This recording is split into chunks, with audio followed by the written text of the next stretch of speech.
राजस्थान में वैसे तो कई नेता हैं जो बड़ी बड़ी बातें करते हैं, जनता से तमाम वादे करते हैं, लेकिन एक नेता ऐसे भी हैं जो सच बोलने में कभी पीछे नहीं रहते, फिर चाहे उनकी कुर्सी ही दांव पर क्यों ना हो लग जाए। प्रदेश की इस नेता ने कभी पद की परवाह नहीं की, हमेशा जनता के लिए खड़े रहे। पैसों के बलबूते पे राजनीति चलने लग गई तो फिर उसमें ईमानदारी का स्थान कहाँ रहेगा। ईमानदार लोगों के लिए इस राजनीति में काम करना अब कोई सहज नहीं है। इंसान को ज़िंदगी में हमेशा सीखने को मिलता ही रहता है। अगर हम सीखने की कोशिश करें, दूसरों से कुछ अच्छी बातें अपनाने की कोशिश करें अपने जीवन में, तो बहुत कुछ। हम अगर ये समझें कि मैं ही ज्ञानवान हूँ, मैं ही सब कुछ समझता हूँ और मैं ही सब कुछ ठीक हूँ, तो ये ऐसा समझने वाले की भूल है। हेमाराम चौधरी राजस्थान के एकमात्र ऐसे नेता हैं जो अगर दूसरों की गलतियों को सबके सामने उजागर करते हैं तो अपनी भी खामियां बताने में जरा भी नहीं हिचकिचाते। हेमाराम ने ये बात स्वीकार की है कि उन्हें वन मंत्रालय का कोई अनुभव नहीं है और न ही वो इस मंत्रालय को लेकर अधिकारियों से बात ही कर पाते हैं। जरा सोचिए, राजस्थान में तो क्या, देश में क्या कोई नेता ऐसा है जो अपनी खामियां भी जनता के सामने जाहिर कर सके? ये हिम्मत तो सिर्फ हेमाराम में ही हो सकती है। वन एवं पर्यावरण विभाग ये मेरे लिए नया है, इसमें मुझे कोई ज़्यादा लंबा अनुभव नहीं है। ये सही बात है और सही बात कहने में मुझे कोई हिचकिचाहट भी नहीं है।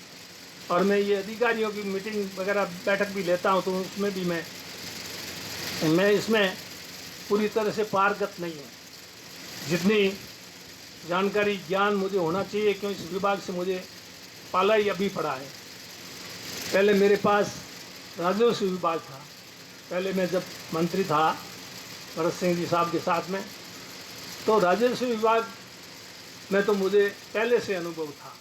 हेमाराम चौधरी को यह अच्छी तरह मालूम है कि सरकार के कई मंत्री और विधायक करप्शन के आरोप में घिरे हुए हैं, कई अधिकारी भ्रष्टाचार के दलदल में डूबे हुए हैं, लेकिन चाहकर भी हेमाराम चौधरी अकेले इस गंदगी को साफ नहीं कर पाएंगे। शायद इसी बात का उन्हें मलाल रहेगा। हेमाराम चौधरी ने कोटा में जो कुछ कहा बिल्कुल सच कहा, क्योंकि जब वो कोटा से बूंदी पहुंचे तो उनके मुंह से निकली बात सच भी साबित हो गई। कोटा जिले के सांगोद विधायक भरत सिंह के आग्रह पर कोटा पहुंचे वन मंत्री हेमाराम चौधरी ने 7 दिवसीय सोरसन गोडावण विषय पर लगी फोटो एग्जीबिशन का उद्घाटन किया। इसके बाद मीडिया से भी बात की। वन मंत्री हेमाराम ने खुद ही कहा कि उनका पसंदीदा डिपार्टमेंट राजस्व विभाग ही रहा है, लेकिन वन मंत्रालय का उन्हें कोई खास आइडिया नहीं है। इसकी बानगी भी मंत्री हेमाराम के बयान से नजर आई।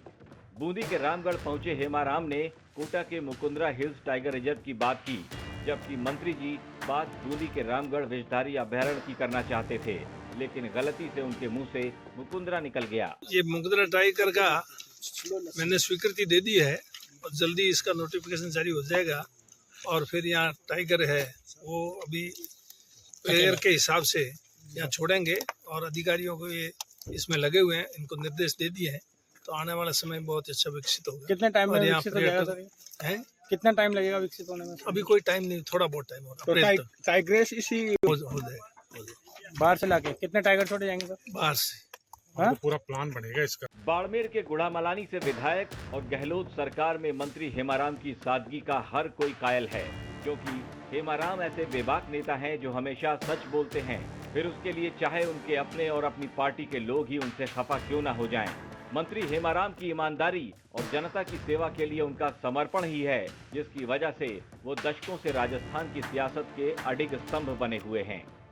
इसीलिए तो हेमाराम चौधरी की साफ सुथरी इमेज और उनकी सादगी का हर कोई कायल है।